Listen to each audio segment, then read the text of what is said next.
Okay, so today we're going to be talking about inverses of a function. We're going to be finding it algebraically. And this is how you write the inverse function. Okay?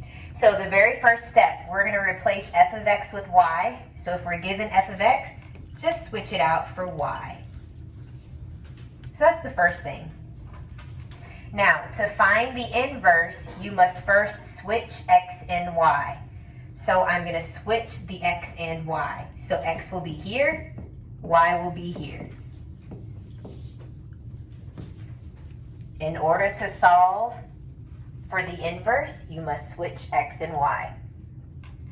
Once you do that, we can go ahead and solve for y. So class, go ahead and read this with me. Ready, go. Y minus 8 over 3. Okay, I heard y'all say over. Let's use a math term. What math term are you going to use? Divide. There we go. Let's try again. Y minus 8 divided by 3. The last thing I heard was divide by 3. We're going to undo it. That's what an inverse, we're undoing it. Okay, so we're going to multiply it by 3. And those cancel out. Any confusion on why those cancel out? Because the, yeah. Okay, so let me explain it. I'm not going to just do the shortcut and cancel it out. Let me show you what actually happened. We're going to multiply by 3, right? 3 times y is 3y. 3 times negative 8 is negative 24, and it's all being divided by 3. 3y divided by 3 is just y. 24 divided by 3 is just 8. You see how we're just left with this? So the shortcut is just cancel it out. Okay? But that's what's happening in the background. Okay. So now that we understand that, okay, so we're multiplying this side by 3, and we saw that you'll just be left with y minus 8. If you multiply this side by 3, you need to multiply this side by 3. So you get 3x on this side. Okay, this is subtracting 8, so the opposite would be to add 8. So I'm left with 3x plus 8 on this side equals y. All right, so we solved for y. Now we're just going to rewrite it as the inverse. So your final answer is the inverse of f is this, 3x plus 8.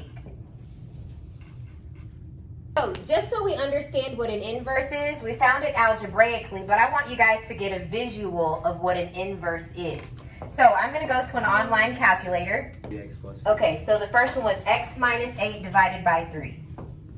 X minus 8 divided by 3. Okay, so that's the first line. Okay, and the inverse, what did we say the inverse was? 3x plus 8. 3x plus 8. Okay, let me tell you the definition of an inverse. The definition of an inverse are two lines that reflect across this diagonal, y equals x. So notice this point right here. This is the point 5, negative 1. If it's reflected across this line, here's the point negative 1, 5. They just switched x and y. This point right here is 8, 0. So on the inverse, it'll be at 0, 8. Because it's reflected across this diagonal line, you can fold it and it'll match. Okay? That's the definition of an inverse. So basically what we're asking you is, given this line, give me the line that is reflected across the line y equals x. That's what we're finding today. Okay? Okay. All right, so let's go back and do some more. Let's try this one. Okay. All right, so step 1, whenever you're given f of x, just write y instead. Okay, we're going to switch x and y. So we're going to switch x and y. So I'll have x equals y squared minus 9. The last thing I said was minus 9, so let's start there. I'm now going to add 9. So I have x plus 9 equals y squared. Now, let's think for a moment. What's the opposite of squaring something? Square rooting, because they're inverses of each other. Okay, so if you don't believe me, let's do this. 3 squared, and then I do the square root. I'm trying to tell you that these cancel out, and it'll just be 3. But let's think about it. What's 3 squared? 9. 9. And what's the square root of 9? 3. Oh, okay, so you just got 3. Okay, so a square root and a squared, you can just cancel them out. Does that make sense? Yes. Okay, I still see some confused looks. Let's do this example. Oh, 4 squared, and then we'll square root it. 4 squared is what? 16. 16. And what's the square root of 16? 4. Okay, so basically, this is what I had. Just cancel them out. We said the answer is 4. Okay? So go ahead and square root both sides. Those will cancel out. Square root this side.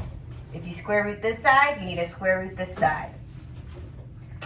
So I am left with the square root of x plus 9 equals y. All right, so that is my inverse. The inverse of f is square root of x plus 9. I have a question. Yes. Couldn't you, like, since it's the square root of x plus 9, couldn't you just, like, put both of them in their own square root and then square root 9, so it could be square root of x plus Oh, I see what you're saying. Let's see if that's true. 4 plus 9. You're saying the square root of 4 is 2, like you can do it separately? Like do square root of 4 plus square root of 9? Yeah. Square root of 4 is 2, and the square root of 9 is 3. So this is 5, right? However, 4 plus 9 is what? 13. If you put square root of 13 into the calculator, you won't get 5. Okay. So you can't split it up like that. That's a great question. Now, if this was multiplying, it would work. Not adding, but if it was multiplying, what's 4 times 9? 36. Okay, so you get square root of 36, which is what? 6. 6. But if you split it up with multiplying, what's 2 times 3? 6. So it would work if this was multiplication. You could split it up. But since it's addition, it wouldn't work. Okay. Okay? Great question. All right, guys. Let's look at what the inverse looks like. X squared minus 9. It's a U-shaped graph, a parabola. And what was our other one? Square root of x plus 9. Square root of x plus 9. Do those look like mirror images? No, but didn't we say x is greater than or equal to 0 for this one? Okay, so let's look. For this equation, the purple one, this U-shaped one, we said we only want values greater than or equal to 0 for x. So this is the x-axis. We just want 0 and to the right of it. So you should be ignoring this part. Okay? So now do you guys see that this part mirrors this part? Okay. They had to put that restriction there. Okay? Whenever you go to from a quadratic to a square root, you have to get rid of one side of it so that they can be mirror images of each other. Okay? Square root graphs always look like this. Quadratic graphs always look like this. Any reasons why? Do you know why it doesn't look like this? Negatives? The square root can equal negative. Exactly. Well, you can't put a negative under here, right? Because what's the square root of negative 9? Can y'all think of a regular number? It's not negative 3 times negative 3, because negative 3 times negative 3 is a positive 9, not a negative 9. So there's not a negative side here. So that's why square root graphs always look like this, and quadratics look like this. To make them mirror images, you need to get rid of part of it, so that they can look the same when you reflect it. Okay? All right. Let's go back and do some more. Let's do this one. So replace this with y, and whenever you do inverses, you always swap the x and the y. So I'll have x equals y plus 4 cubed minus 6.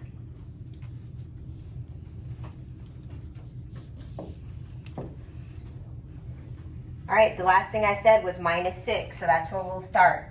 I'm going to add 6 to both sides. So I have x plus 6 equals this stuff, y plus 4 cubed. Any ideas on how to get rid of that cubed? A cubed root. So guys, let me just give you an example if you're unsure. 2 cubed, and I'm going to do the cubed root. What is 2 times 2 times 2? 8. So this is the same thing as this. And what number multiplied by itself 3 times gives you this 8? 2. So those just cancel each other out. It's just 2. So guys, do the cubed root of both sides. And a cubed root will cancel out with the cubed. You are left with cubed root of x plus 6 equals y plus 4.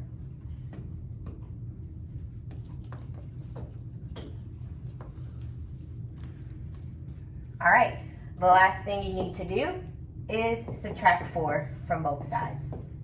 So you're left with the cubed root of x plus 6 minus 4. And just write your inverse symbol. So the inverse of f is the cubed root of x plus 6 minus 4. Do you guys want me to draw it, or y'all want to see it on the calculator? Draw it? Okay. So this graph, a cubed graph, looks like this, and a cubed root graph looks like this. So this is the diagonal. That's your inverse. So guys, if this point right here is like, I don't know, 8, 3, and this point right here would be 3, 8. Okay, it's always swapped. Okay, this point, let's say it's -2, -8, then they're gonna have the point here, -8, -2. They just swap x and y. Okay, just like you swapped x and y here when you were solving. That's the power of inverses. They're going to reflect across this diagonal line. Do you guys remember the equation of this diagonal line? Y equals x. All right. So let's continue on, guys. Let's talk about this. So we have two functions, f and g, and they are inverses. They are inverse functions if and only if, please write this down, if and only if f of g of x equals x and g of f of x equals x. If you don't like this format, another way to write this is g of x inside of f. And for this one, f of x inside of g. Okay? So what they're saying is if you put g inside of f and you get x, and you do it this way as well, put f inside of g and you get x, that means they're inverses. That is what they're saying. Okay? And this is another way to write it. They put g inside of f. They're putting f inside of g. So let's try it. So I'll do this first one. I'm going to put g inside of f. So this is f right here. I have an x there, so put parentheses and write down the rest. I'm going to put g inside of it. Guys, if you remember, these are called compositions. We're doing a composition right now.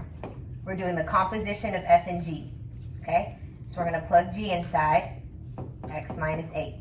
Okay, now let's see if we get x. So remember, guys, a square root and a squared will cancel each other out. So I am left with x minus 8 plus 8. Well, negative 8 plus 8, that cancels out. That's just 0. So I'm left with x. So far, so good. They might be inverses. We have to also get the same thing over here in order to confirm. Okay, we're not sure yet. The key word is and. It has to work for both of them. So now we're going to put now we're going to put f inside of g. So I'm going to write G, this one right here with the -8, and I'm going to put F inside. X squared plus 8.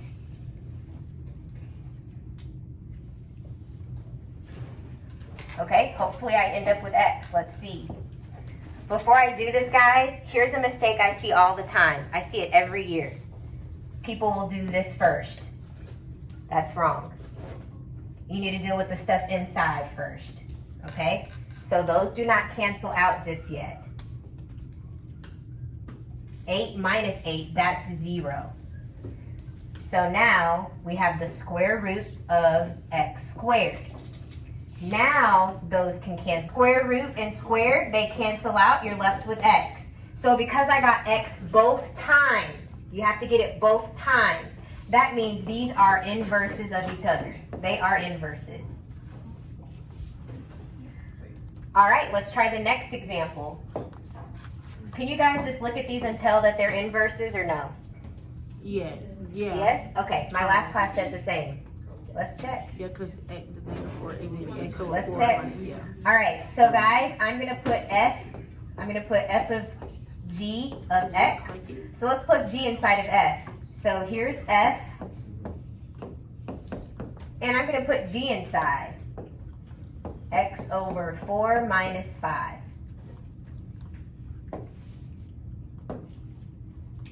All right, we're going to distribute. Negative 4 times x is negative 4x, and this is being divided by 4. Negative 4 times negative 5 is a positive 20, and then you have this plus 5.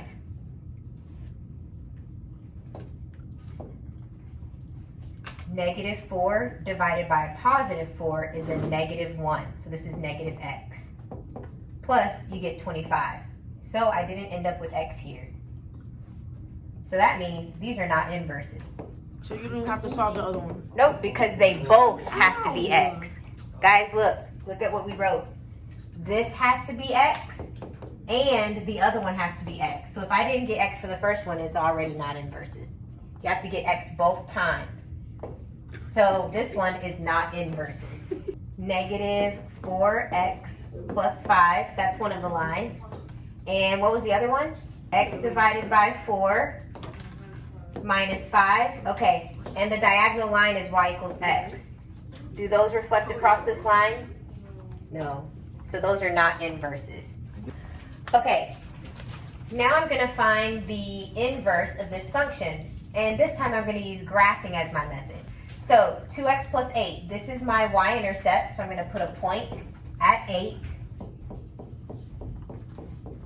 And my slope is 2, so I'm going to go up 2 over 1 and continue the line this direction.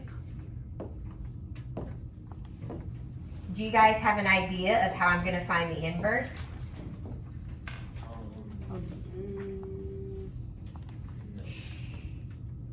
You're gonna put the opposite points. Oh, okay. What do you mean?